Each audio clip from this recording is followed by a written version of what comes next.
কেমন মুসলমান তুমি, কেমন মুসলমান। সাইদ আহমদ ছোটবেলায় দুষ্টু ছিল নাকি শান্ত প্রকৃতির ছিল? আমি ছোট থেকে এখন পর্যন্ত শান্ত। আমার ঢাকায় জন্ম, যারা ঢাকায় জন্ম এরা একটু ভীতু হয়। আইনুদ্দিন আল আজাদের নাম্বার নেওয়ার জন্য আপনি 100 টাকা দিয়েছেন। আমি ওনার ক্যাসেটের যেই পিছনে লেখা থাকে ওখানেও দেখি 116 নয় পল্টন, হুট করে একটা নাম্বার দেওয়া, আরে এই নাম্বারটা কার? পরে 2 নাম্বার মিলিয়ে দেখি একই নাম্বার, আমি যেটা 100 টাকা দিয়ে নিলাম এই নাম্বারটা এখানে আছে। তাহলে তো আপনার 100 টাকা জলে চলে গেল। সর্বোচ্চ কত টাকা পরিমাণ পর্যন্ত আপনি হাদিয়া পেয়েছেন বা পুরস্কার পেয়েছেন যদি বলতেন? 5 টাকাটা আমার হচ্ছে সর্বপ্রথম আর্থিক পুরস্কার, যেটা আমার কাছে মনে হয়েছিল যে 5 টাকা। সর্বোচ্চ পুরস্কার ছিল 10 টাকা। আমার ছোটবেলা থেকেই স্বপ্ন ছিল এবং টার্গেট ছিল এবং আত্মবিশ্বাস ছিল আমি একদিন এই জায়গাটায় যেতে পারবো। বিশেষ কোনো গান যেটা খুব বারবার গাইতেন? দেশা তুমি দিন দুনিয়া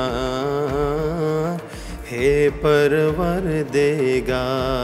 অনেকে অনেকভাবে করেছে। নিউজ 24 এর এই আয়োজনটি আমার কাছে অন্যরকম মনে হচ্ছে। আশা করি ভালো হবে ইনশাআল্লাহ।